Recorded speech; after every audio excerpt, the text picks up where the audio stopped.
Oh goddamn. Yeah. I'm good. Here's an entertaining moment that I had yesterday. I'm just spitballing. I'm trying to get us this nice little intro piece here, right? Here's an interesting moment I had yesterday. I'm a very healthy person. Would you say that? Yeah. Yeah. Oh, Would yeah. you say I'm a very healthy person? Yeah.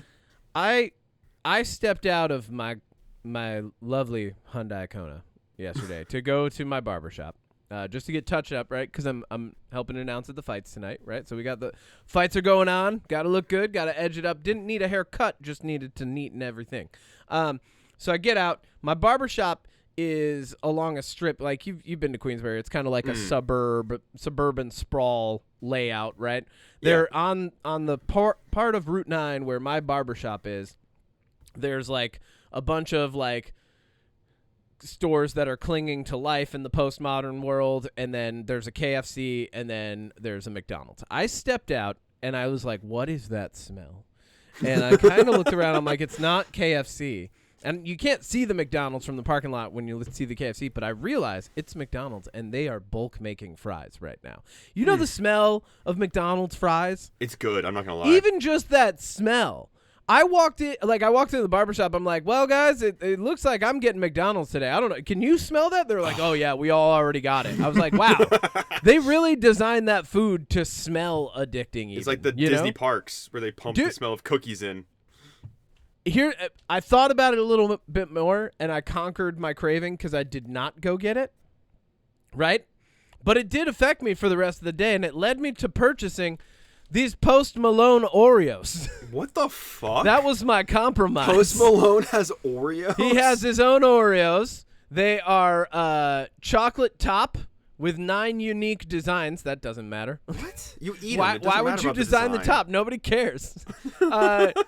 The designs included may vary. There's a golden base, and then there's a salted caramel and shortbread flavored cream. These are fucking delicious. They're fucking delicious, dude. I wanted to be cynical, and I wanted to be like, of course we got Post Malone Oreos. And I did for a second, but then I bought them. I like Post Malone, so he gets a pass. You know what? Some celebrities get a pass. Some celebrities get a pass? I'm saying it. I'm saying these could have been name a problematic celebrity. These could have been anybody. These are delicious. This could have been one. Johnny Depp Oreos. These could have been Johnny Depp these could have been these. Actually, I was about to say one, and my brain just went, nope, you can't buy those. Johnny Depp and Amber Heard Oreos. No, I was about to say these. Which side will you take? These could be Neil Gaiman Oreos. No. That's a bad omen. That's a bad omen. Get it? Because they're good omens. Yeah, right. Fucking the theme music. Sorry, Neil Gaiman, your Oreos got canceled. I'm not sorry. Fuck that dude. Apparently he sucks. Bad guy. And I was so mad about that, too. We all were.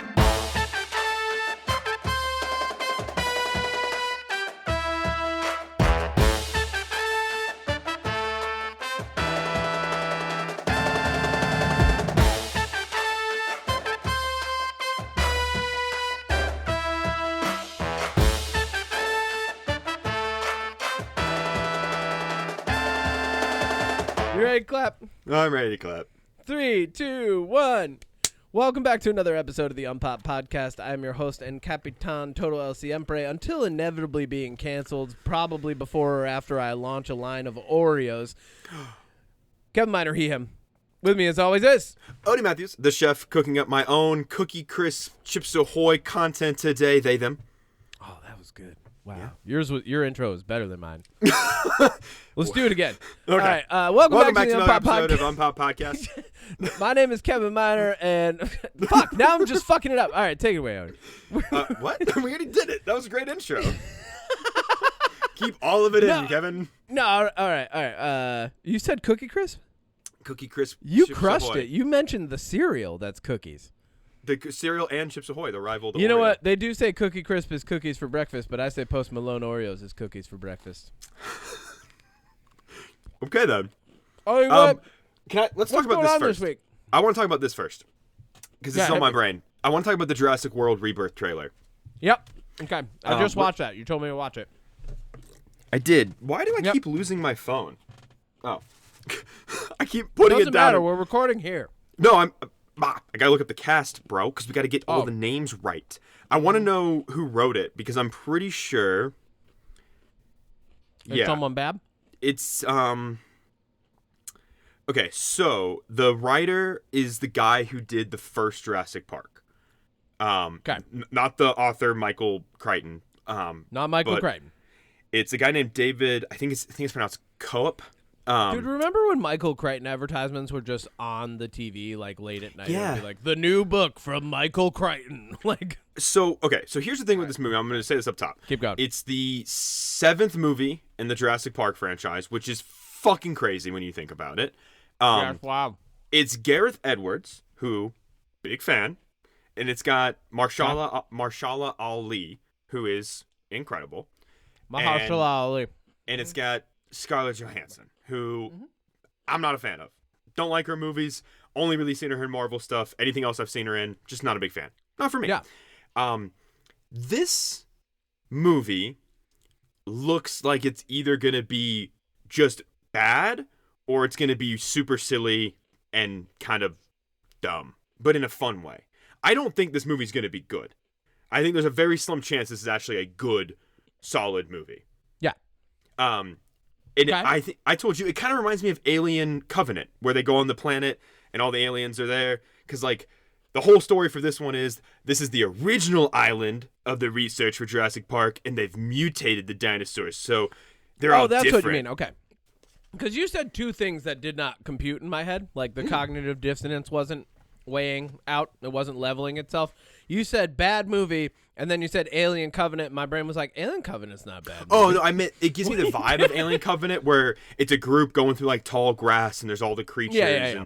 And the thing about this new Jurassic World is I remember the biggest complaint of the last, all of them, really, except for maybe the first one, was how inaccurate the dinosaurs really were. And, you know, tomato, I guess, at the end of the day. But it's funny that they were like, oh, you wanted more realistic, feathery dinosaurs?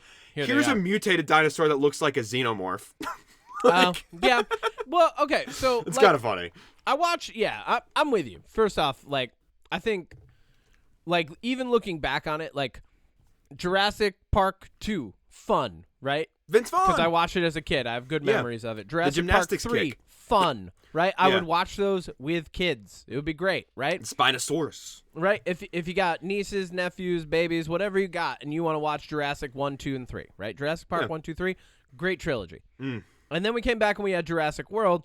You introduced the most annoying character ever, Chris Pratt.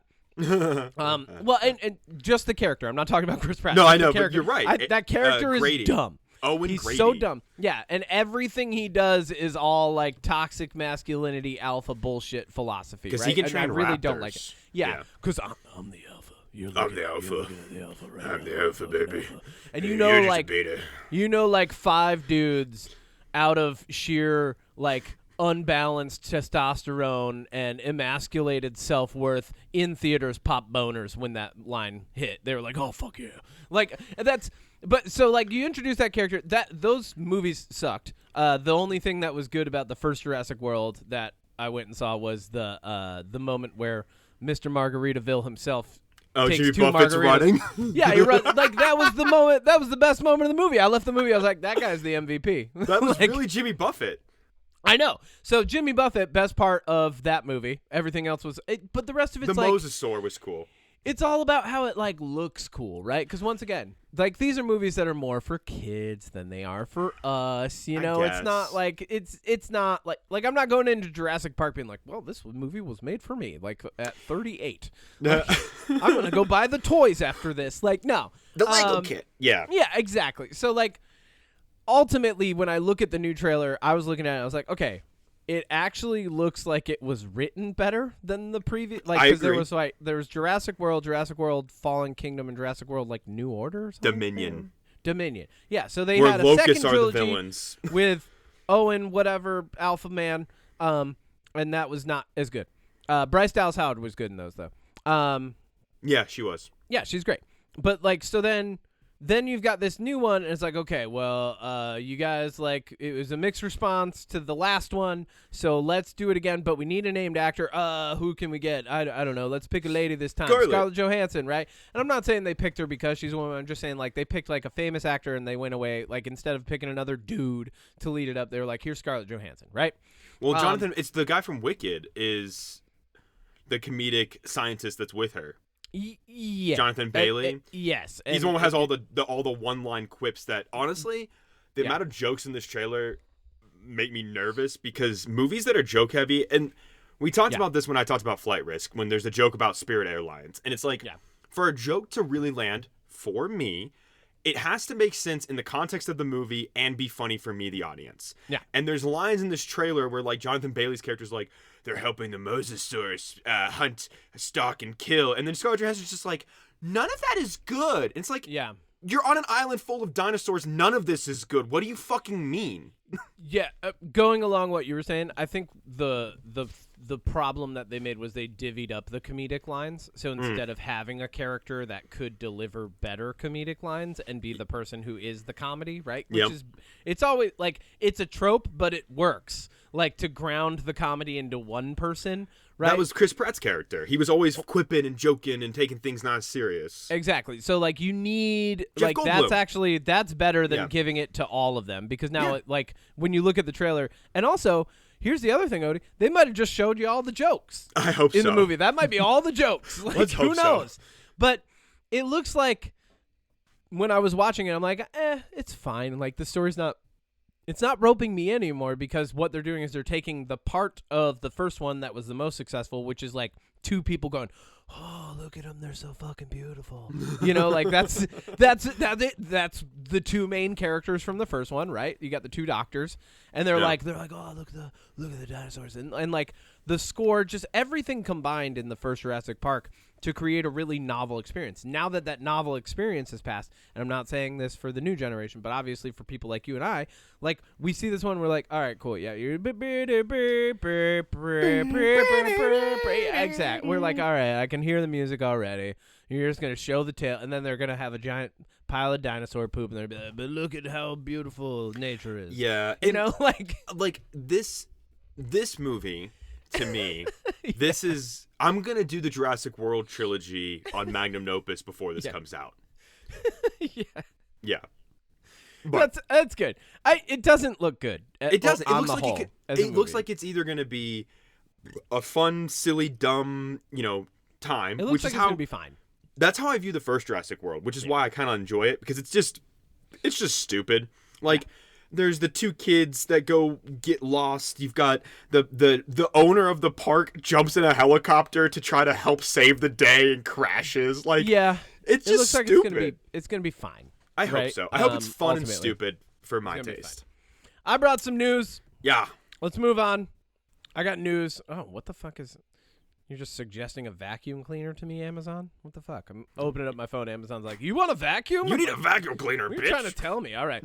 All right, news from the week. Let's hit it with the news corner. I've got a sound bit for this. Yeah. Yeah, you do. Yeah, baby. It's the UnPop news coming at you fresh and hot from the command deck of the SS Marlon Brando. Let's see what this week had in store. Here's the news. First off, a man in Caldwell, Idaho, hey, I've been there, has a literal crime ring. Have you read this, Odie? A crime ring? A crime ring, a literal crime. This is, Odie, this is the best story of the week. Modern day mafia? A man in Caldwell, Idaho was arrested for scanning in hundreds to thousands of dollars of products at the self-checkout using a literal crime ring. He had a ring that had the barcode for a tomato soup can printed on it and was scanning that instead of the items, including a $300 grill. And then got busted at that Walmart. And, this is one of my only question when I read this is, how much did he get away with before you caught him? That's all I want to know in this case, because, if that dude, I feel like if you're the security guard in that scenario, right, and this guy is so wily and ballsy that he's scanning tomato soup barcode ring and getting away with it multiple times, right? If that's how this is going, and this dude did it with enough flair, I feel like and this is probably why I'm not a security guard, I would go up and I would be like, all right, you got to take the fucking ring off. Congratulations. But touche. First off, but good job. First job. off, congrats. I'm impressed. Second, if I ever see you in here again, I'm calling the cops. You know, so I have a story about this. Okay. I have a real life story that coincides with this. Yeah. So I'm not going to name names in this story. Obviously, It's you. Shut up, Kevin. It's not me for once. I promise you, it's not me. So I have this friend. I am guilty of not paying for items at a store before. Okay. But I don't do that anymore. Obviously. Do you mean shoplifting? You shoplifted. When I was a kid, like when I was younger, like obviously, who didn't? I don't know. People do that, man. Yeah. Okay. So the story I have though, it's a thrill. You're rebelling against society. You know, you just listened to your first real Green Day record, and I was listening to Joe Rogan and Green Day, watching Fear Factor. Like, what do you want from me? You're like, this pack of gum's mine. So, all right. This real story though, I was out in Walmart. This was probably 7-8 years ago, and I was there with a couple other people. Yeah. And doing shopping. Not a big deal. I go check out. I'm standing at the front of the store, and I see two cops come in through the front door. Yep. And I'm with my buddy, and we're like, "Where's Joe?" I'm just gonna name this person Joe. I'm like, "Where's Joe?" Come to find out, our friend Joe, who was in college at the time and a little broke, got caught shoplifting a weighted blanket, a toaster, and it was like something else that he was trying to get for his dorm room. And he got like sent to the back of Walmart, got the police were there and everything. They're like, "You're on the list now, Joe." You're on the list. He had to do like community service and stuff. Oh man. Yeah. That's rough. So they say crime doesn't pay, or does it? No.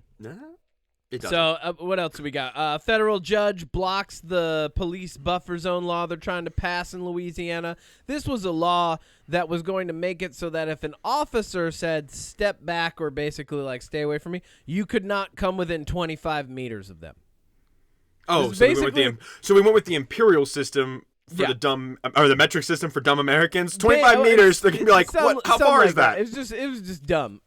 Basically, it's an officer saying safety bubble, and people are not allowed to cross the safety bubble. Safe space. Or they can arrest you. This was a law that Louisiana was trying to pass.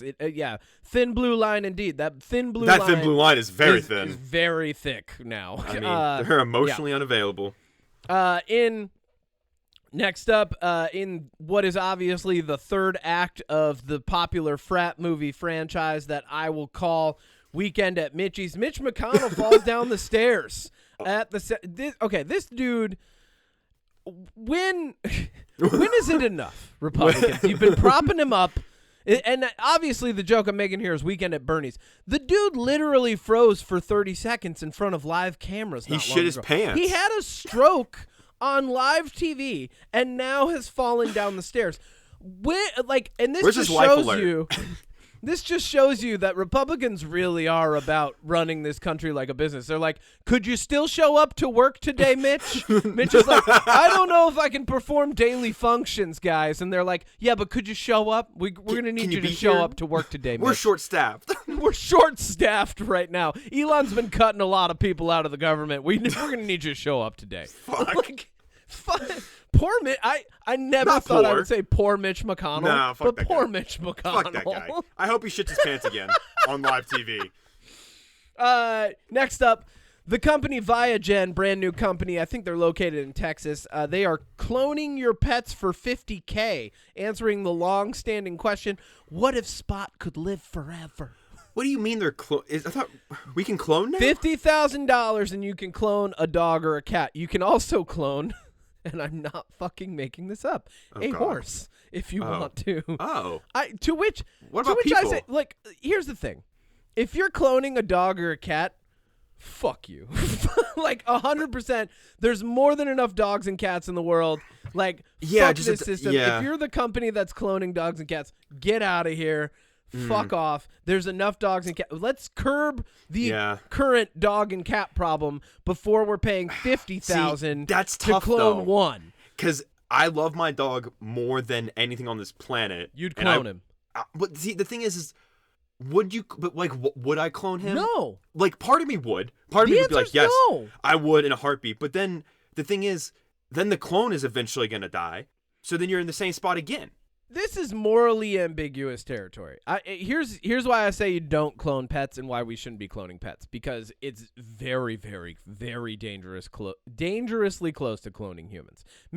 I know we're pumped about Mickey 17. That's a horrible future, though.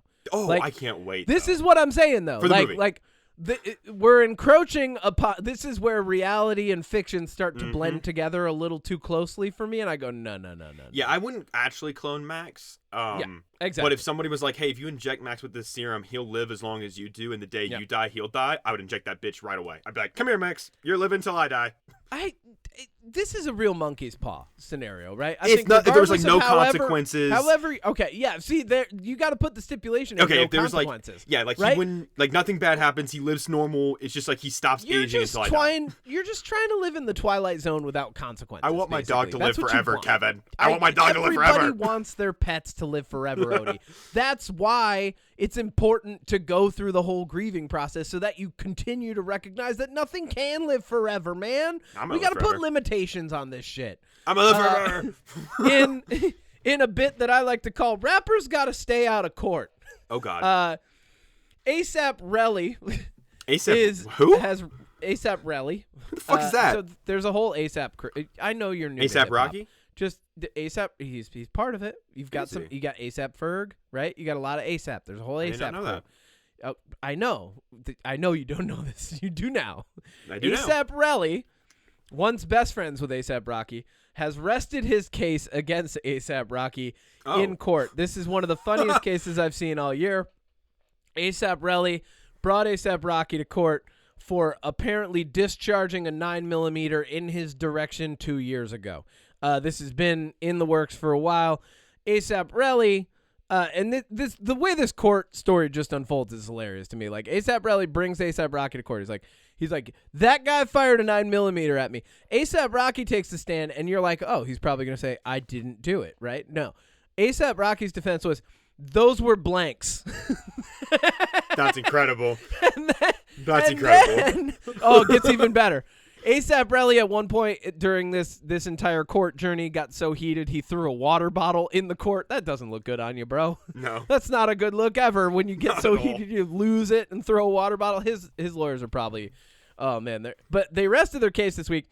The big thing that ASAP Relly brought to the table was not the felony charges of the gun discharging, right? He just wanted millions of dollars. And very recently, 50 Cent weighed in on this case, saying, and I quote, this guy, not quote, but like, he was basically like, this guy's wanted in New Jersey. There's warrants for him in New Jersey. He's obviously just trying to get some cash. Because what happened, the judge was like, all right, so these are felony charges for discharging a gun in your direction and causing injury to you. And ASAP Relly was like, no, well, it hurt my hands. You're like, wait, what? You weren't actually shot though? But it just gets crazier. So 50 Cent discovers that he has warrants out in New Jersey, and he's like, he comes to ASAP Rocky's side, and he's like, hey, ASAP Relly's just looking for cash, which anybody who's looking at this court case at this point is going, yeah, that's pretty much, he's just looking for cash off you, bro. But now there's also there's a little bit of evidence leaning toward ASAP Relly might have put empty bullet shells at the scene. So that's tampering with police evidence, which turns into a follow-up court case. Oh, my God. And I got to tell you, you're going to go to jail in more than just New Jersey at that point. Yeah. So that's what we got for that side of the news. I just lost my fucking... Oh, no, here it is. All right, sweet. And then I'm calling this rappers got to stay out of court because Drake is also in court. I don't know. He's suing Kendrick Lamar. Okay, no, not Kendrick Lamar. He's suing Universal Media Group, not Kendrick Lamar. He's suing. He's going after Kendrick Lamar because Kendrick Lamar dissed him so bad he's in the ground. He's going after Universal Media Group. No, hold on. I get what you're saying. Let's get it straight. Because anybody who's perpetuating that he's going after Kendrick Lamar now, he's not going after Kendrick Lamar. I'm not saying he's going after Universal Media Group because he wants money. Because Kendrick Lamar called him a pedophile. And instead of coming out and going, I'm 100% not a pedophile, here's all the evidence, he said, I'm going to take Universal Media. And here's the thing. this started way earlier this year. Like, I remember when the beef started in the beginning of 2024, right? Like, like a year ago. Oh, it's been going on for a while. Well, it's so Drake has been in many beefs, and in my personal opinion, he's lost almost all of them. He loses every beef he's in because he's not a real rapper. Yeah, like Common ripped him apart in the song "Sweet" back in like 2015. Like Common ripped you apart, bro. Yeah. But so like he's in court now, and he's suing Universal Media Group. This essentially and this was building up as a rap beef, right? So like it's your classic rap beef. It's going back and forth. Drake fired a couple shots. Kendrick goes, "I'll come back and play." Well, actually, hold on. You got to go back to earlier than that because it was J. Cole, Drake, and Kendrick when they were known as the Big Three. And J. Cole was originally a part of the beef, but he backed out almost immediately because he did like one diss track and he was like, "Actually, I'm not going to do this." And that was probably the best decision he could have made. And then, well, yeah, J. Cole's a relatively neutral party in any and almost all beefs. And when I say he doesn't call out a lot of people. Yeah. And when I say that Drake is going after Kendrick Lamar, what I mean by that is this is, and you can correct me if I'm wrong, to my knowledge, this is the first rap beef or any beef where one person is now like, "I'm going to sue because of everything you've said." Like, I know he's not going after Kendrick Lamar, but obviously that is part of it. It's not the first lawsuit based off of a rap beef and lyrics contained within. These lawsuits don't ever, they usually don't play out well. Drake obviously thinks he has a strong case, but ultimately what this is, and the reason I'm correcting you and saying he's going after Universal Media Group, because that was actually the smart move. If he had sued Kendrick Lamar, Kendrick Lamar can come in and be like, "Dude, I'm an artist. I'm just writing stuff. Like you did too. Here's the evidence." Like, you just gave me another playing song the to rap write. beef back and forth in court, right? The reason Drake's going after this is because the song took off, right? It's because he won 3 Grammys. Kendrick Lamar, and this is the funny thing, is like Kendrick Lamar won the rap beef with the song, right? Drake didn't have an answer track. Then Kendrick Lamar continued winning the rap. Like, it's almost like he won the rap beef, then there was a victory lap because the song became like the song of the summer, right? It's and so then good. everybody's playing it everywhere. So Drake's now got to hear the song that won the rap beef. And he still, at that point, didn't take him to court yet, right? So now everybody's singing the song all summer. Then it gets nominated for a Grammy. Then he takes him to court. He was like, "All right, you're going to win trophies off this rap beef?" Did you see? I'm taking this song to court. So I saw... And everybody goes, "Well, you definitely lost now, Drake." So Kendrick Lamar is next to Lil Wayne and Tyler, the Creator. He is my favorite rap artist of all time. I am obsessed with Kendrick Lamar's music. I'm obsessed with his lyrics. I think says the person who just got into rap. That is not true. I've always been a Kendrick Lamar fan. I know. You were like, you texted me the other week. You're like, there's a lot of really good hip hop out there. I was like, "Oh, welcome. Welcome. Yeah, I'm here now. But I've always been a big Kendrick Lamar fan. I've always loved Humble and like I've always loved him. But I love the hits. Well, yeah. I mean, fair. But I loved him at the Grammys when he's like, "Drake, what's up?" Yeah, I mean, ultimately, like he's the best. I fucking love this dude. This is why this segment was called "Rappers Got to Stay Out of Court," because like this is just a bad look for Drake. He wasn't looking great anyway. But this is just a bad look. No, he's a piece of shit. You lost your rap beef and you brought him to court. Relly brings A$AP Rocky to court. He's just looking for cash. I mean, that's really what's happening here. These people are like, "I got hurt. My feelings are hurt, so I'm gonna get some cash." And the other thing is like, if you're going to rap about, like, firing guns off and shit with your boys and then your boy fires a gun off, blanks or otherwise, like, dude, you guys were already doing that shit, man. Like, don't take your boy to court because he did the thing you guys just rapped about. Like, that's a bad look, man. And don't lose a rap beef and then take somebody. That's like pushing a kid on the playground and then he pushes you back and you go to the principal. You know, like you push some kid, he doesn't fall over, he pushes you back, you fall over. You go to the principal? Really? That's a bad look, bro. It's always going to be a bad look. I want to say this here real quick because have you listened to Kendrick Lamar's new album GNX at all? Yeah, it's great. It was going to be one of my jams, but I really like in the title, the first track, where he's talking about how he like let Lil Wayne down because he got picked to do the Super Bowl in New Orleans, and he like kind of, and then he like talks about how like Snoop Dogg did something he didn't like, and I like the way that Kendrick Lamar writes his. Now, I'm not gonna say disses because he wasn't dissing Lil Wayne, he wasn't dissing Snoop Dogg, but I like the way that he creatively weaves in these things that like people have done to hurt his feelings or upset him, or like what he considered not necessarily backstabbing, but like he got a chance to do the Super Bowl, and he's super excited, but, like, Lil Wayne's upset because he's from New Orleans. And it's like, I get that, Lil Wayne, but, like, also support your fellow artists. Like, so Kendrick's he's a very introspective poet. Yeah. Period. Right? Yeah, Like that. yeah. So he's a great poet. He's an introspective poet and artist who happens to use rap as his main function and medium. Like, that's what and that's the difference between Kendrick Lamar and a rapper, right? Like, he's not just a rapper, he's an artist who happens to rap. Yeah, I mean, listen to his song. Same thing with, like, Childish Gambino, right? Same thing with totally. Tyler, the Creator. All these guys are doing, same thing with J. Cole. All these guys are doing art elsewhere in the world. And that's why I like them so much. That's of value, yes, but then they also happen to rap. It's like Kendrick Lamar's song Reincarnated on GNX is a great example of, like, him telling his whole life story in a very creative and poetic way. Yeah. But anyways. All right, last bit of news will carry us into the main segment of the show.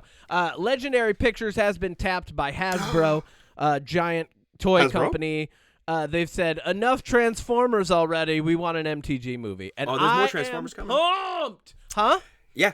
No, yeah. I just, they're doing Transformers crossover with G.I. Joe with Chris Hemsworth, but... Yeah, whatever. Who cares? Hasbro's like, this ain't working.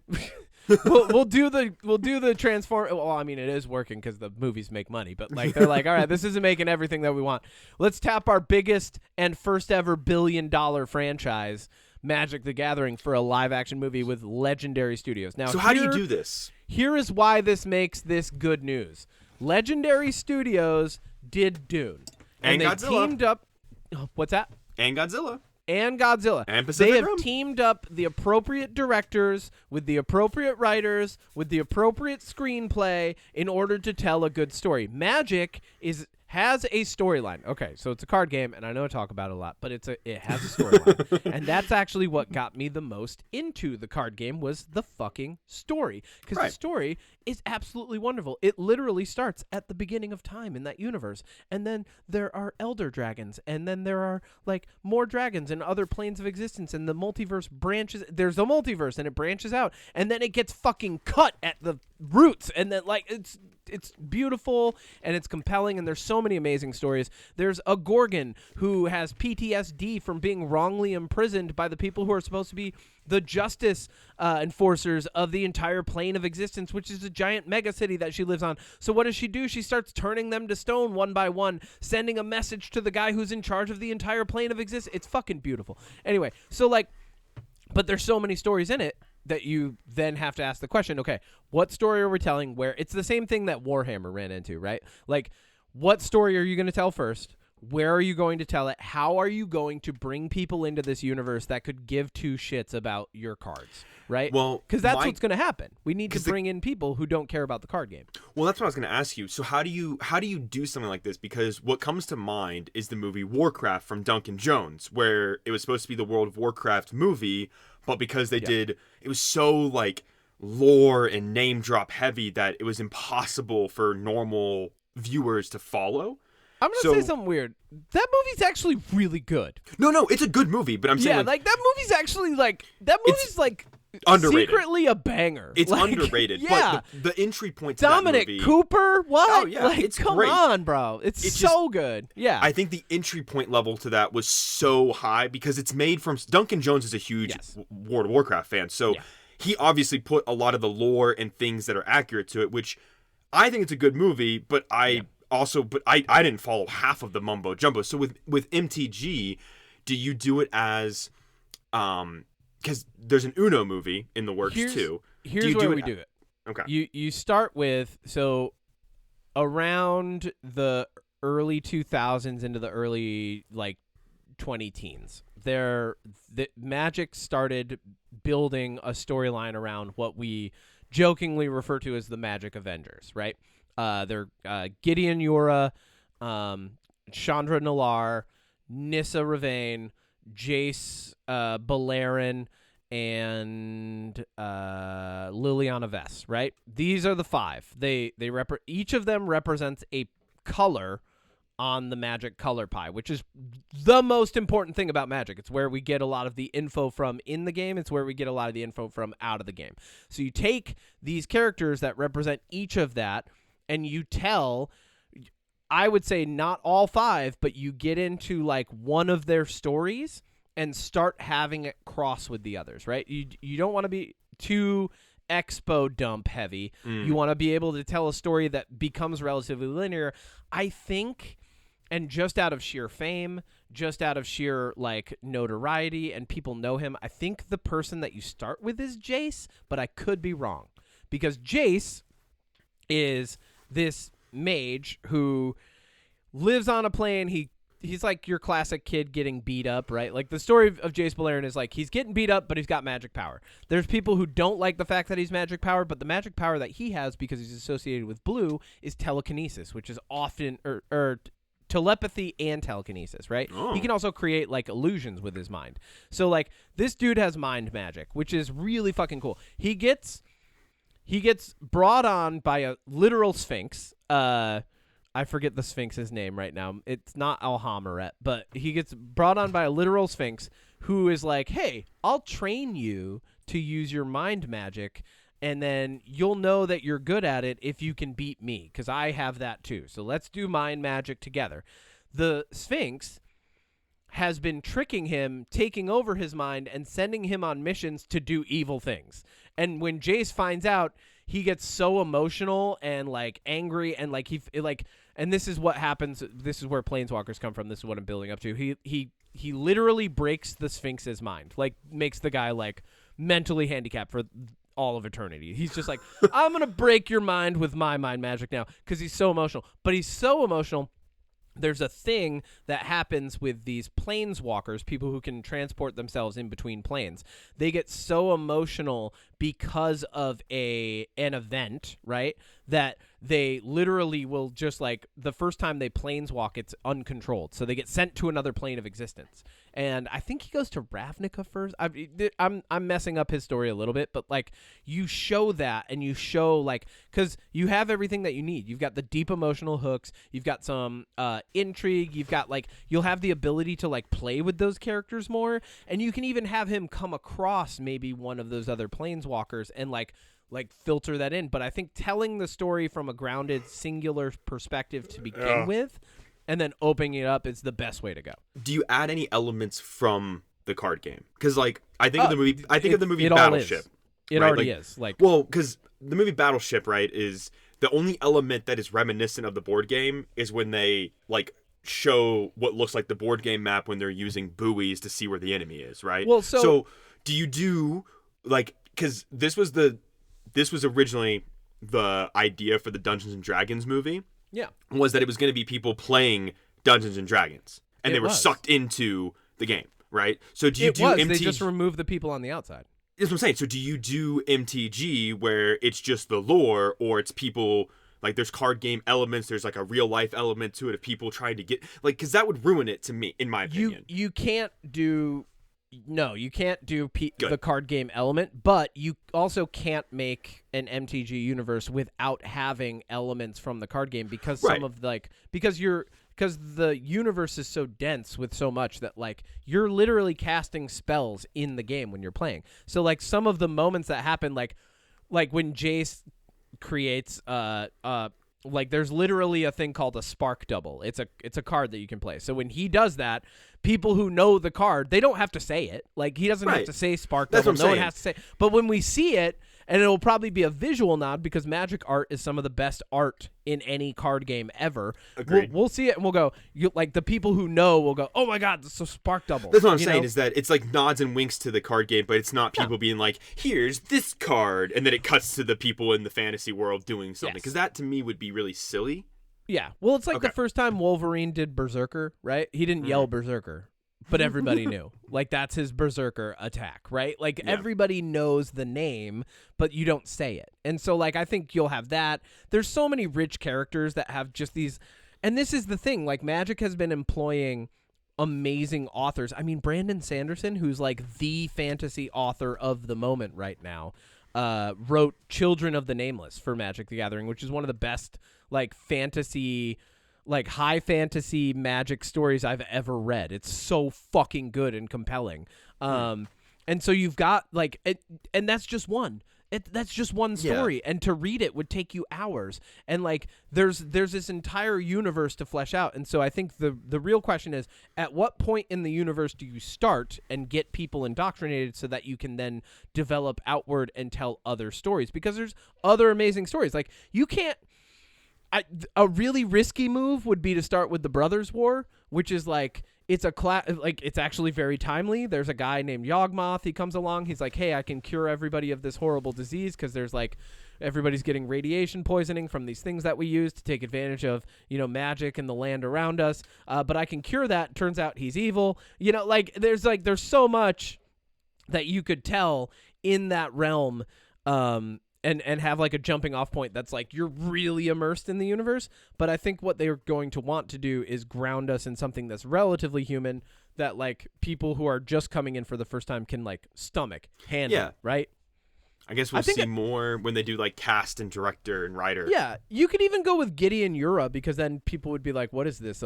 Because Gideon Ura's on Theros, which is like a Greece-inspired plane.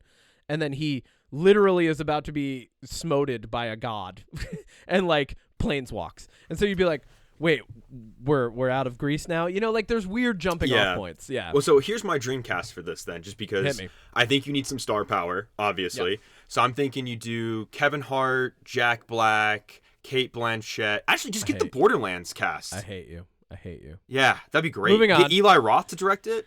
I honestly, if they did it soon enough, Timothy Chalamet would be a good Jace. I'm throwing that out there as like that's not me fan casting, because I'm sure there would be other people who would be good at it, but ultimately Timothy Chalamet would be a good Jace. And then Jason Momoa would be a good Gideon Ura. Get The Rock for Gideon. No. Yeah, and then get Vin Diesel. All right, we're moving on. Odie, Ryan Reynolds, Mark Wahlberg. That's a great cast. Odie, you went to the movies this week. I did go to the movies this week. Great. Odie Matthews at the movies. I go to the movies every week, Kevin. Sometimes multiple times. I saw the newest John Wick without John Wick movie, Love Hurts, with Ke Kwan. As I called it when you explained it to me, Rom-Com-John-Wick. Rom-Com-John-Wick. Rom-Com-John-Wick. It's got... that's what it should have been called. I'm just going to run through some of these casts real quick. It's got Short Round, Ke Kwan, who is a fantastic actor. Just wish he was in better movies. It's got Ariana DeBose. Yep. Marshawn Lynch is in this. And we love him. Sean Astin's in this. One of the Property brothers shows up in this. Oh, I like Sean Astin. Oh my god, fucking Samwise is in it. And then, hell yeah. I love that Sean Astin's just in like a bunch of stuff right now. Like, and it's nothing crazy. Like, he's not like walking the red carpet leading things. He's just showing up and like playing cool characters. Yeah. And then most notably, Bryce Darby, famous Kiwi actor. Yep. Incredible.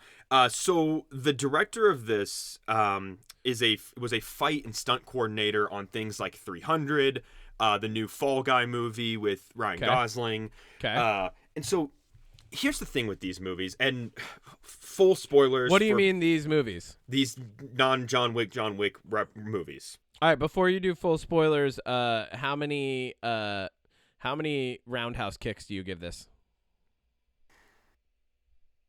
How many roundhouse? How many villains can we take out with a roundhouse kick with this movie? 2.5.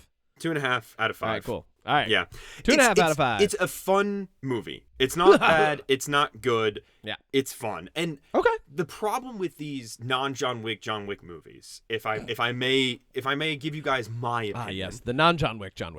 That's what I call them. But John Wick, as a movie concept in the first one, has a really engaging premise. You have a retired hitman whose wife has passed away. She left him a dog. A series of events lead that dog to being killed. He decides, hey, I'm going to fuck these people up because they took the last remaining thing that I love away from me. And then as the John Wick series go, it's the first one ends, and where the second one starts is right where the first one ended. They very much move together. And I'm not saying that they don't get repetitive, because by the third one, it's just John Wick beating guys up in a bunch of different ways.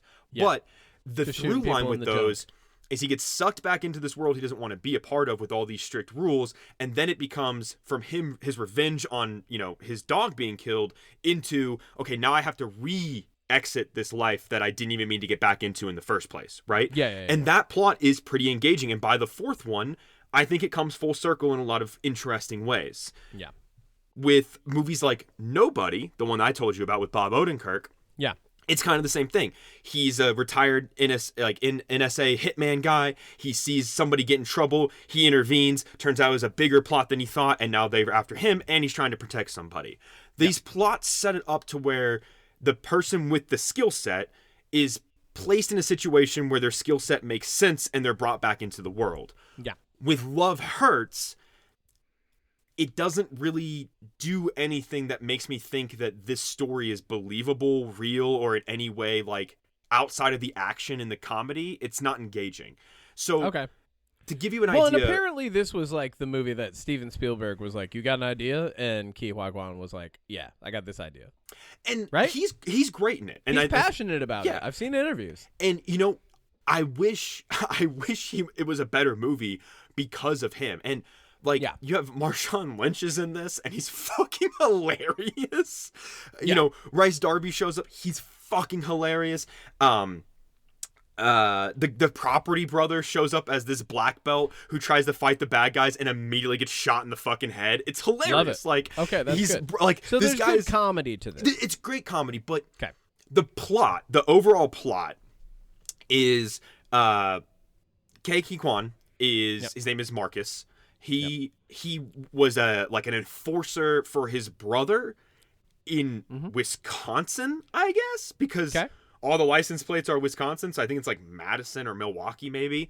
But basically, he was an enforcer, and so many years ago, this girl, Rose, who's Ariana DeBois, stole a bunch of money from him, and he was told that if he killed her, he would be let go of the family and he could, like, go live a normal life, right? Yeah. So... he goes to kill her, but he lets her free. He goes to become a realtor, and then she comes back for revenge, right? Okay. And so that premise, on the surface, right, that brings somebody back into the world because he was supposed to do this thing. He didn't. Now his brother's mad. Like, would make sense, right? Yeah. It doesn't. Because the way they play it out is, he was allowed to leave his brother's organization, but his brother, like, still is mad at him for it. And when she comes back, it turns out that another guy in the organization actually stole the money and set her up. And so he's trying to kill her, but the brother wants her alive. But then the brother, like, starts to kill everybody. And, like, it's so... like, it doesn't move at a pace that makes any fucking sense. Yeah, okay. Yeah, so it sounds like, you know, it was kind of like pieced together. Maybe the story's got some loose ends in it, but ultimately fun ride, right? Yeah, like, the thing that bothered me is when he first fights, so they send, his brother sends these 3 assassins after him. Marshawn Lynch is one of them, and then there's this one guy called the Crow who has, like, a bunch of blades and knives. Oh, God. He ends up falling in love with Marcus's assistant at the realtor company that he works at. Okay. And Sean Astin's character is the one that owns the realtor company. And so these 3 guys, right, fight Marcus a lot. And though they get stabbed and, like, shot and slashed, Marcus doesn't kill them. But then at the end, when he has to fight his brother, he's just like, well, I'll just kill all these nameless goons, but the named guys will live. Like, weird. Yeah. It just doesn't it doesn't really line up. Like, he's okay to kill sometimes, but then he's, like, not okay to kill. And it just, I don't know, like... we've already got Sakamoto days. That's all I'm saying, you know? Yeah, And it's an interesting movie just because, like, there's like, some good moments. Like, Sean Astin gets killed with a boba straw. Okay, that's cool. Like, the brother goes to interrogate him because he's Marcus's boss, and just kills him for, like, no... real reason. And then when Marcus finds out, he doesn't get mad. He just kind of, like, is, like, stone-faced about it, because Sean Astin wears a cowboy hat and his brother's wearing the cowboy hat, and instead of being like, you killed, because, like, Sean Astin's character is set up to be like a brother to Marcus, so he's like, he's my brother, right? So he's not mad about it. But he's mad that he doesn't get mad that his brother killed his mentor, the guy who, like, gave him a job. And there's a nice scene earlier in the movie where he, like, hugs him and he's like, thank you for giving me this life. But then when he finds out he's dead, he doesn't care. Like, no expression, doesn't kill his brother for it, nothing. And then when he does, oh wait, this is the best part. I gotta make sure I mention this. I thought this was really funny. I wrote this down in the theater. At the end, he faces off with his brother, and his brother's like, "You've never beaten me in a fight," and then he proceeds to beat him in the fight pretty easily. Yeah, it sounds like, like, once again, a lot of tropes in this, right? A lot of tropes coming out at you, but ultimately, it sounds like they were trying to like do comedy and do like serious action, and then they straddled the two of them too much rather than leaning one way or the other to actually give the movie some sort of an actual like thematic appeal. Because like the thing about the John Wick films that wins people over isn't that like there's some comedy in it. It isn't that there's like, nothing but like bullets and stuff like that. Like, there's a little bit of political intrigue, there's a little bit of world development, but mostly like they know what they're there for. They're there for mood and action, and John Wick nails the mood, and then there's action, and that's it, right? And so everything else is gravy on top of that, because that's what you went in for. That's what they wanted to accomplish. With this, they're like, all right, we don't know what the mood is because we want to keep it happy-go-lucky, so not too much killing, but it also has to be an action film, so here's some killing. They've straddled it too much, and I think when movies ride the line like that, like that's probably the best way to put it. When you ride the line like that and you don't lean one way or the other, you really run the risk of just kind of being bland and like consumable rather than interesting in one realm or the other, or like extra funny. Like if this had leaned more into the comedy of it, you'd be leaving going, that was a great comedy that also had a couple cool fight scenes. Or if it had really great fight scenes and then like less comedy, but the comedy was really punctual and quality, you'd be like, that was a really great action rom-com, but then it had some comedy. I agree. Yeah. And I think the other thing that kind of made this movie, I don't want to say hard to watch, but a little like for me was hit me. His character is supposed to be in love with this girl Rose, right? Yeah. And that's why he lets her free. But from the Titanic? Yes. But like the age difference is a little weird for me because she's from the Titanic. Well, because she's like 1,000. The girl that plays Rose. We're looking for the heart of the sea. Love hurts. The heart of the. Damn. There's a heart on the poster, but like, Ariana DeBose is 33, 34 in real life, and she looks young. Like, she looks great. I mean, she's a very, she's a beautiful woman. She looks like she's like 30 in this movie, right? She looks super young. Ke-Huy Quan, love him. He very much looks like somebody in his 50s. So this older guy, who's supposed to be the younger brother of this guy who looks way younger than him, is in love with this girl, and the love story felt like he was supposed to be a father figure to her, because that's what the age difference, like the age difference made it feel like this guy is too old for you to be in love with him. Like it's weird almost. Like it feels like there's a 25-year gap between these two people. And that's weird. Very Hollywood like of them. That's a little weird to me. Like I don't like. There's no reason for What's that. What's this, like, executive producer Leonardo DiCaprio? No. But like, why not just make her older? Like, just cast somebody older. Just make her his age. Yeah. Or know. Like I don't know. Like it was just. It was things like that, and like at one point, the one hitman, the Crow, who has like these blades on his arm, he stabs and slashes at Marshawn Lynch and his other Marshawn Lynch's buddies with him. They're both hitmen, and like they slash him up and cut him up, and then you're like, oh well, like they're definitely fucking dead. And at the end of the movie, they're still alive, and they're like laughing, like laying on the floor in blood, and they're like, oh, we did it. And it's like, how are you not dead? Weird. Like it felt like the action's good. Yeah. And some of the comedy from people like Marshawn Lynch is really good. But I think when you, like you were saying, like when you tie all this together and the story is supposed to like have this beginning, middle, and end that keep you engaged, the only thing I was engaged with was what fight scene was going to happen next, or like what little comedic thing was going to happen next, because overall the plot was very unfulfilling for me. Yeah. Okay. Huh. Well, cool. Yeah. Yeah. I mean, the funniest part is when the property...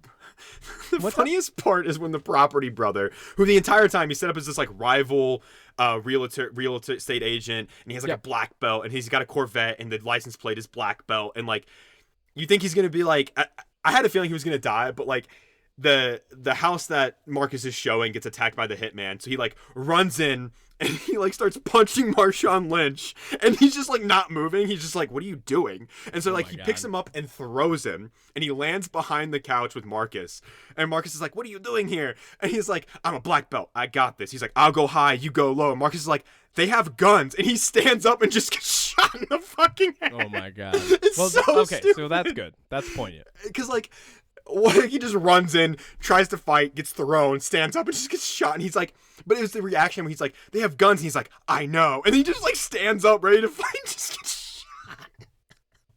It's the best part of the movie. That's funny. Best part of the movie. And that's, that I'm glad that they did that, because that grounds it a little bit, right? It creates the stakes. Like, it's like, oh yeah, no, that is what would happen if you tried to use karate in a gunfight. Mm-hmm. You can't bring karate to a gunfight most of the time, unless you're John Wick, and then you're bringing Hapkido and whatever else to. Then you're using pencils. I mean, people just miss you. I feel like there's a lot of moments where people in their mind they're like, I can't shoot John Wick. Well, he's also got a bulletproof suit. Oh yeah. Oh, but yeah, like, the other thing about suit. this is when John Wick 1 ended, when nobody ended, Yeah. I was like, man, I would watch another one of these in a heartbeat. Yeah. With this one, if they were like, Love Hurts too, I'd be like, I guess I'm going to see it because it's my job, but like, I don't want to. Yeah. Like many things that I'm sure we'll talk about this year, I am glad that I did not see it. I'll tell you if there's one worth seeing. Sounds great. I'm having a great time over here, just consuming minimal media every week. It's been amazing. Well, next week we get to go see Birdman. Yep. Red, Right, and Birdman.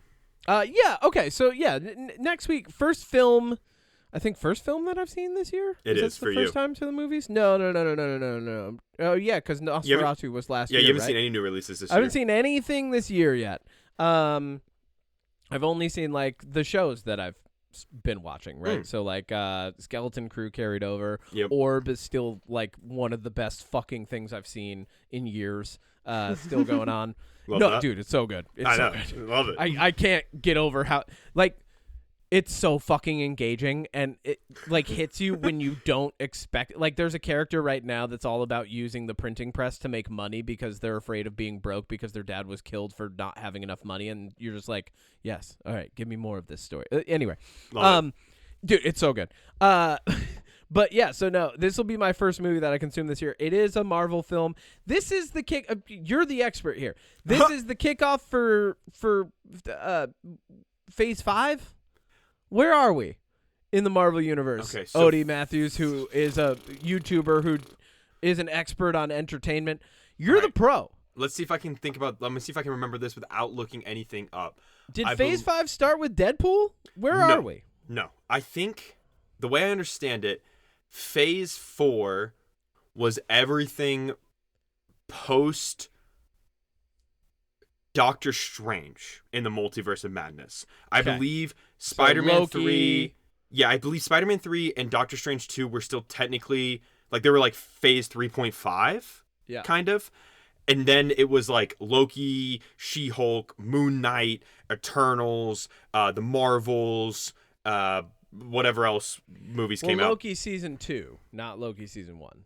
But yes. Yeah, because basically what Marvel did is made Phase 4 in a very haphazard way. They tied a bow on the whole Kang stuff because of Jonathan Majors. Yeah, he fucked up, man. He fucked up a whole phase. This just goes to show you. Captain America 4 is the start of Phase 5. Marvel. Oh, I'm just looking it up now. I think that's what it is. No, I think that's what it is. I think look it up and let me know if I'm wrong. Or Phase 4 started after Endgame, maybe. But I'm pretty sure that Captain America Brave New World is supposed to be start of Phase 5. Okay, Phase 5. Here we go. What we got? What do we got? What? This is Phase 5 says it's Quantumania is where it started, and Secret Invasion. Ew. Both bad. Both very bad. This is old because it's got Blade on it still. Well, Agatha was part of it. Okay, and then Agatha Ironheart, which didn't happen yet. Captain America New World Order and Thunderbolts looks like it's at the end of Phase 5? So Phase 6 starts with Fantastic Four? That makes sense. Brand new steps. Okay, first steps. Whatever. The movie I'm excited You're for. the expert.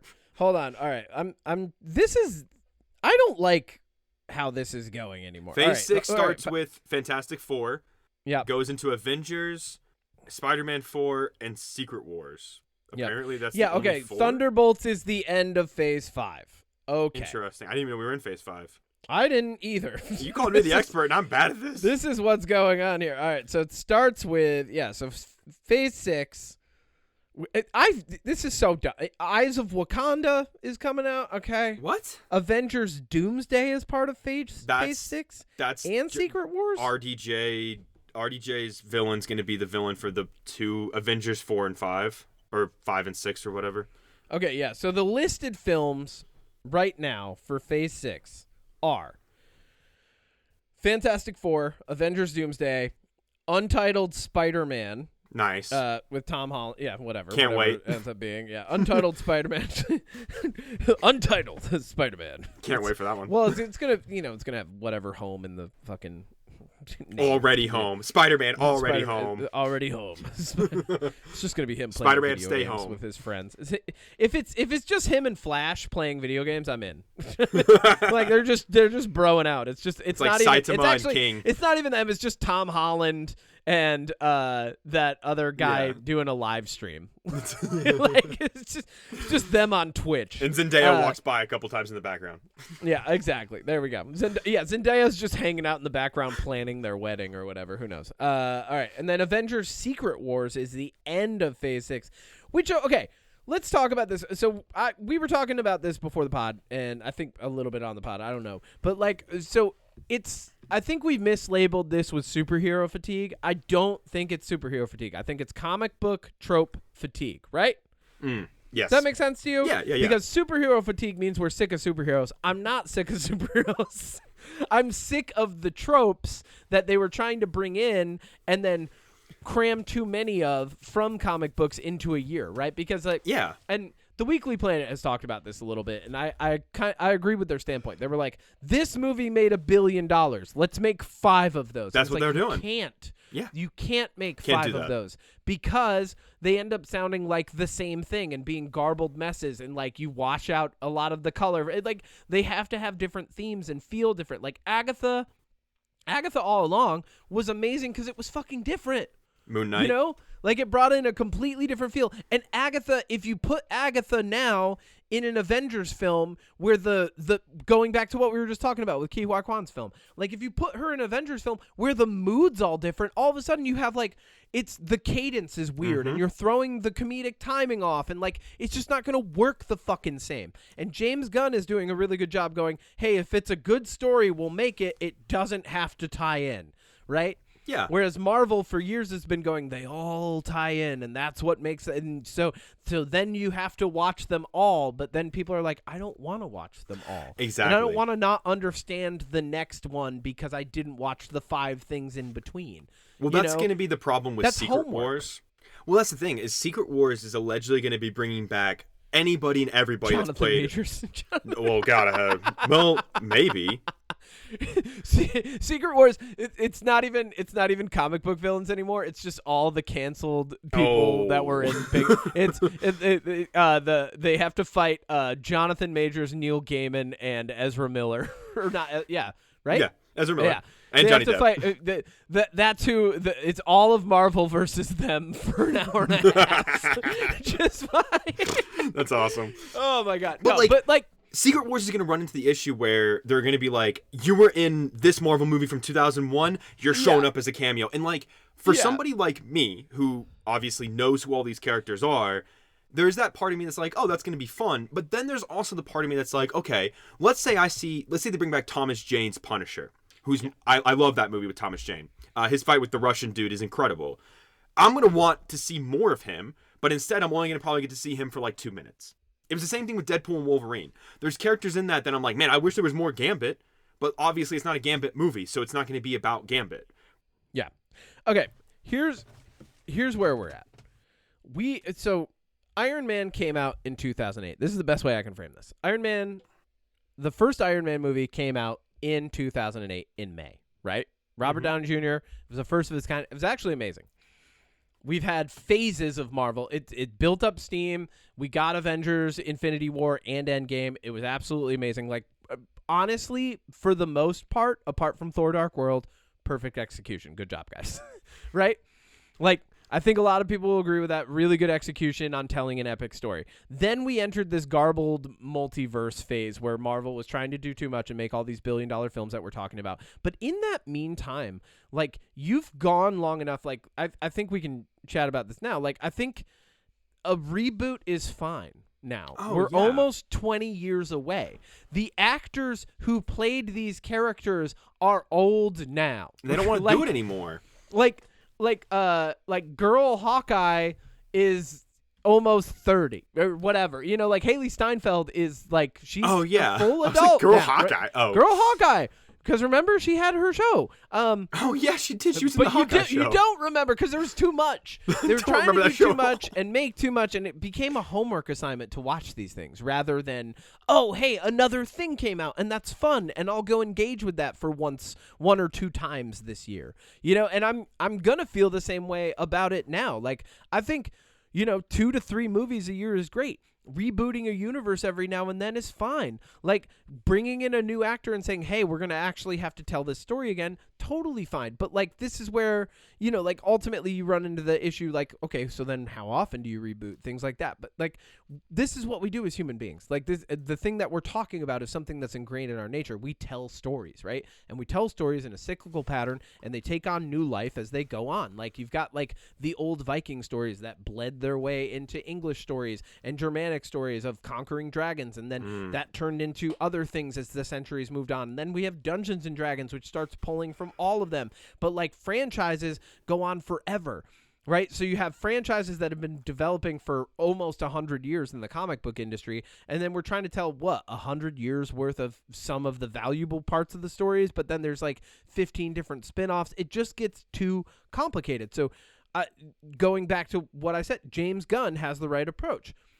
If it's a good story and you come to me with a good script, it doesn't have to tie into everything. We can do it, right? Yeah. Like, but it has to be a good story at the right time with the right script, and we have to be able to find the cast. And if you can't do that, just don't do it. It's fine. Exactly. It wasn't meant and like, to be. what Marvel should have done after Endgame, my opinion, I think they should have just been like, that's it for the MCU. We're going to take a break. And in that break, 10 years. I would say 10 years is what you needed to do after Endgame. That's just me. Maybe 5 at the least. But in that 5 to 10 year period, you go, hey, we're going to still produce you some Marvel movies, but here they're not going to be connected. Here's what would happen. Here's Hydra Captain America with a new actor, and here's this story. It's separate. Here's here's Iron Fist in World War II, and it's separate. Here's future Spider-Man, live action 2099 Spider-Man. It's not connected to anything. Here's stories that we can't connect to the MCU, so we're going to give them to you as standalones, like the Batman. Yeah, do that. I mean, that's my opinion. Here, you just reminded me, and the fans have been asking for this for forever, and we need to just fucking pull the trigger on it, James Gunn. We need Batman Beyond. We need it now, bro. Don't even get me started. We need Batman Beyond. You've already got it. The DC universe has already set it up for you. We've got Michael Keaton. He can be old Batman. It's fine. We got it. If he'll come back by the time you do this movie, Ben Affleck's going to be old enough. He's going to be the person we have to get for Christian old Batman. Bale could do it. Christian Bale, yeah, old Batman. Anyway, no, but like, so the Marvel thing, like, I'm in for Captain America, and like, fine, we're watching it. Like, you and I, we're each other's Valentines. We're going for the theater date almost at the same time, across the country. I love explaining stuff like that to people. They're like, "Wait, you're doing what?" And I'm like, "Yeah." My friend Odie and I, they're going to the movie, and I'm going to the movie at the same time, almost, and we're gonna text each other in the movie. And they're like, "Isn't that?" And I'm like, "I sit in the handicap seat," and they're like, "You're a rude person." I sit all the way in the back, and I put my phone in my hoodie, and then I just look down like this, and I. Dude, I checked again in the theater that I picked. So I always pick the back seat close to the aisle. Like. And the theater that I picked has the handicap seats in the way back, which I totally love because, like, if there aren't handicapped people, I'm taking that seat. But if there are handicapped people, I can very easily move to the seat that I actually selected in the back of the theater anyway. I just don't want to sit next to people, and I've been enjoying, like, being able to text you from the way back of the theater during the movie. So I'm like, I'm going to it. We're going to go see it at the same time. I'm down for Thunderbolts because it's different enough. But like I said to you before, if it turns into this is the new Guardians of the Galaxy, get out. Like, and you know, like as time goes on, these actors are getting older. So like one by one, we're going to have to start like retiring them or passing the torch. And like, it's okay to make a MCU that's different from the comic books because you have to account for actors aging and like being able to run a storyline succinctly. Like, and I know this from doing D&D. If one of your big bad guys doesn't work out, cool, reskin them. Like you can do this, you know? And it doesn't, like, I think for too long they've been balancing trying to please like the comic book fans and the theater fans at the same time. It would probably be best to now, even if you have to reboot the universe, go, all right, cool. We're not just doing it for the comic book fans. We have enough people who care about the movies and the franchise now that we can just have our own universe here, right? And then anything else that we do that's separate doesn't have to bleed over into it. No homework assignments, guys. I'm really hoping... And I know you're excited about it. Fantastic Four. I know you're excited about Fantastic Four. I like this. I like that superhero family. I'm excited that you're excited. Yeah. I'm going to go see it. This is the beginning of Phase 6. And here's what I'll say. If it doesn't start out well, you're going to see me have less excitement to see any Phase 6 movies going forward. You know? I mean, we're almost at the point where, like, I honestly feel like Deadpool, like, we might get one more. You know, like Ryan Reynolds said we won't get another Deadpool movie. He might show up in something, but he doesn't see him doing another movie. Which is fine. It's fine. I think that's good. It was a good trilogy. Kinda. Yeah, it was a good trilogy. No, I thought it was great. It wrapped up the right way. Like it gave us everything. It was just entertainment, right? Like it was like entertainment at the end, which was all we needed from that. We didn't need any crazy, like big philosophical comic book moment. Like we didn't need the epic story moment. That's all we needed was that. I mean, he could have done anything, like, because Deadpool's been all across the multiverse and timelines. Mm-hmm. He's been riding a fucking Tyrannosaurus with, I think, George Washington on the back with him or something, or Abraham Lincoln or whatever. You know, like, Deadpool gets so wild and crazy. It's like the Old Man Hawkeye storyline, I believe. Yeah, you've got the classic Moon Knight moment where he's like Dracula owes him money and he's gonna go punch him. You know, like there's a lot of these silly things that you could bring into the universe. You don't have to. I really hope that like the characters from Agatha All Along show up somewhere, but like, you know, once again, you've got different people who like these different parts of the franchise for different reasons, and you got to keep that mood too. So like, I hope they don't go for and here's everything that you've liked from the past 5 years from Phase 6 in Phase 7, and they're all fighting alongside each other again. I don't want to see that. I want to see it be different now, you know? Like, if it's all the Fantastic Four and, like, maybe a couple other heroes that you bring in, great. You know? You don't have to please everybody. You know what I want to see? What? In one of the Avengers movies when all the heroes start coming out, I want to see the Josh Trank Fantastic Four cast step out of a portal, and then the new Fantastic Four cast just, like, lands on them with, like, a ship. Just squishes them. Just kills them immediately. I would love that. I'm going to cover Fan Four Stick for Magnum Opus when Fantastic Four comes out. The 2015 one. It sucks. One of my favorite here. I'll share a little tidbit with it. One of my favorite multiverse moments ever is very akin to that. There's a D&D campaign called Acquisitions Incorporated, with a lot of very famous writers, authors, illustrators, artists who are in the D&D universe. Everybody knows these people. Jerry Holkins, a lot of like really really well known people. In Acquisitions Incorporated, the C Team, which was a spin-off where Jerry Holkins, instead of playing a character, was the DM. So he's in control of the game rather than being in the game. He's like the narrator. One of the characters tried to summon another character from Acquisitions Incorporated named Jim Darkmagic, who everybody knows and would totally fuck up the story, right? And Jerry Holkins very casually had Jim Darkmagic, 1, get summoned, and 2, immediately die. Like, and it was the perfect moment. And that's what we've been talking about, right? Like, you stand up doing karate in a gunfight, you get shot in the head. Yep. You summon the thing that can break the multiverse, you kill it, right? You somebody gets canceled in the real world, turns out that villain's dead, we're scrapping it, we're moving on to the new storyline. Like, these are the kinds of adaptations that need to be made in order to continue to tell good stories, especially with billion-dollar franchises. And that's the end of the podcast. That's the moral right there. I hope you were listening, Kevin Feige, James Gunn. Thank you for listening, Kevin Feige. Hire us. What's your jam this week? So I already mentioned, obviously, Kendrick Lamar's GNX album, but I am about... Because you're into hip-hop now. You're hip-hop Odie. I am 2 chapters away from finishing the second book in the Silo trilogy. Yep. Are you listening or reading? Reading. Cool. Yeah. I bought them all at Barnes & Nobles. They were $20 a piece on sale for a set. Hell yeah. And I got like a special edition of the first book where it looks like it's been weathered and worn, and it's bound like the pact inside the book, like the pact inside. That's cool.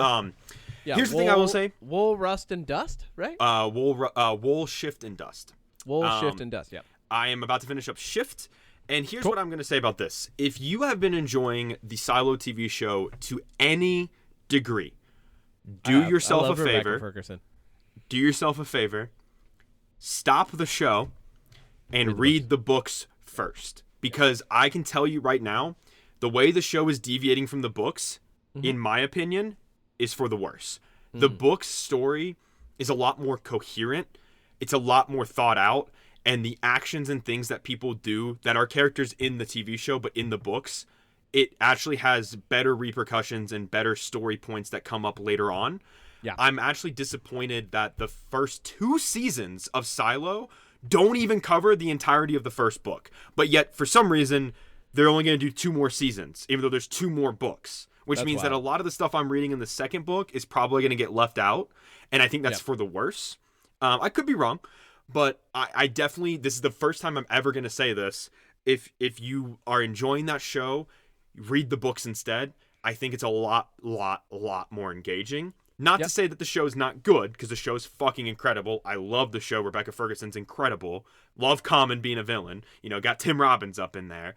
But, like, I think I'm going to be really happy that I read the books before I finish the show, because then I can be like, oh, well, in the book it's this, you know? And not to be that person, but, like, I don't read a lot. This is the first year I've ever actually attempted to read. I've already read 3 books this year, which I'm really proud of myself. You know, it's only February, and I've already read 3. That's more books than I've read in the last 5 years combined. So, like, wow, I'm proud of myself, and I'm proud of you too. I really enjoy. Thanks, man. But they're really, really fucking good books. I haven't been able to put the second one down. I started it like 2 days ago, and I'm almost done with it, and it's like 600 pages. Yeah, they're really compelling. It's fucking incredible. Yeah, it's good. Cool. Any other jams? You got anything else? No? Nah, that's my only jam. Okay, cool. Read some books. I got a couple jams for you. First off, Larry June, 2 Chainz, and The Alchemist have released the mixtape Life is Beautiful. It's a mixtape, not an album, but it's getting released like an album because everything's being homogenized through Spotify. That's a different conversation altogether. I also wanted to highlight, there's a band called South Arcade writing a song called Stone Cold Summer. This is a total like teen to post-teen bop of a pop punk song. It's absolutely fun. Really, really cool. I highly recommend checking them out. I love that people are still just like writing music, because AI music is fucking everywhere already. I love AI music. Anything that's like raw and real, I'm getting real into. Dude, it's funny. Maybe I'm just becoming an old man, right? Maybe I'm just aging out of where the current world is headed, or maybe a return to naturalism and a desire for real things is the way to go. You know, it might be wrong, might be right, but I've been leaning more into reading as well. I've been putting my phone down more. You know this transition has been happening for a while. And then I get on here once a week and engage with the digital world, right? I haven't had Instagram or Facebook on my phone for like 3 weeks now. And I actually have only logged into each of them to keep up to date with, like, 1, an art order, right? So a commission piece. And then 2, the announcer from the fights that I needed. So just for communication purposes, and I gave both people my email and number, and then continued outside of that, so I didn't have to log back in. But I love that, like, this band is making music, they're tracking, they're writing things. So I've been really finding a lot of comfort and joy in bands that have a natural sound to them, and maybe aren't overproducing their songs as well. And then my other jam this week is I am reading Kagurabachi So my other jam this week, I've got 2 manga that I've been reading. I've been reading Kagurabachi, which is amazing. It's a classic vengeance story. It's a son. His dad was murdered. His dad used to make these enchanted blades during some crazy like Yakuza war. These sorcerers showed up and killed his dad one day. He's sworn vengeance on them. He's like a total edge boy, sword wielding hero. But the comic relief of his mentor is amazing. Like it's a perfect juxtaposition. I've really been enjoying it. They rescue one guy who's going to be executed by the Yakuza at one point, and like just the back and forth is perfect. And then there's another manga that came out, and I have both of the first editions. They even came with a little card, and of course it's related to Magic the Gathering. The manga is called Destroy All Humans, They Can't Be Regenerated. That's a video game. Destroy All Humans is a video game. Destroy All Humans, They Can't Be Regenerated is a manga. Manga and anime are known for having very long titles. Like I was just watching a show last night called I'm Just a Guild Clerk, but I'll solo any boss to punch out of work on time. Nice. Yeah. Relatable. Yeah, it's so relatable. This is kind of the absurd side of my escapism, right? Like, I need a little break. I'm going to read this shit. Kagurabachi is amazing. I highly recommend it. I think it's going to end up being a really well-touted anime in the near future. And then Destroy All Humans, They Can't Be Regenerated is an anime story about a nerd who's really, really good at magic and only wants to play the color black because he thinks it's amazing. Oh, yeah, you told me about this one. Yeah. This is all happening in 1998, right? And then he meets a girl who's like, she doesn't want anyone to know that she plays magic, and she plays mono white. And so what's really funny about this is they're the exact opposite of each other in their play style, and they're just going to end up learning what it's like to explore the other colors and start splashing different things and playing in tournaments and things like that. So that's been just like a real fun, cute, almost like a slice of life read for me. And those are my jams. Nice. That's it, baby. Yeah, that's what I got this week. Odie, final question, final thought for you. If you could cast anybody in the Marvel universe for Phase 6 in any movie and role, what would it be? What are you hitting me with on that? And it can't be someone who's already been canceled. You can't cast canceled people. I think the it two can't casts, be Neil Gaiman. The two casts that I would the two castings that I would love to see. My ultimate fan casts would be Norman Reedus as Ghost Rider. Okay. And I would love to see The Rock play the Venom. Wow. One serious, one joke. Just for you, Kevin. Norman Reedus as Ghost Rider? Yeah, I think he'd be great. Hell yeah. No, he might be too old now, but he's too old. I think he would have been great. I think You know who would be a great Ghost Rider now? Austin Butler. No. just no. Absolutely not. Why no? No. You know what, Austin? He was already in the biker movie. That was a bad movie. It was a bad movie, Kevin. I didn't like it. You didn't want Austin Butler? You didn't want Elvis to be Ghost Rider? Oh, baby, flip on. Oh my god. All right, that's the end of this podcast. Thank you, everybody, for listening to the UnPop Podcast. That's another episode. Make sure that you follow Magnum Nopus on YouTube for all of your movie and entertainment purposes, right? All of your movie and entertainment purposes? You do it all, right? Yeah. Sure. You do all of it. You can find us anywhere that you listen to podcasts. Soon we will be up on YouTube as well. This episode should be on YouTube. Hell yeah. Oh, all right. This episode's on YouTube. It's up to date, baby. This episode's going to be on YouTube. We are everywhere now as a podcast. And I hope you like our new art featured by Frank Ace. Dude, music I fucking love written by me. Comedy and make provided sure, by me. Just kidding. Yep. You can find me on social media, even though I'm not on social media, just about everywhere as Kevin Kintsugi. Do you want people to find you on social media? No. Okay, cool. So just find me or UnPop. We should probably just make an UnPop page, right? That's what I would rather do. Yeah, we should probably just make an UnPop. Soon to be on all social media platforms as UnPop. Find us anywhere. And if you want us to live podcast at your funeral, make sure to email mysecretpoweris@gmail.com. Or if our sound quality was off, or if you want us to order DoorDash to you, actually not DoorDash, if you want us to just order from a local pizza place and deliver it to your place of work as a surprise, that may or may not happen, no promises. mysecretpoweris@gmail.com. Thank you for listening. Okay, bye. Bye.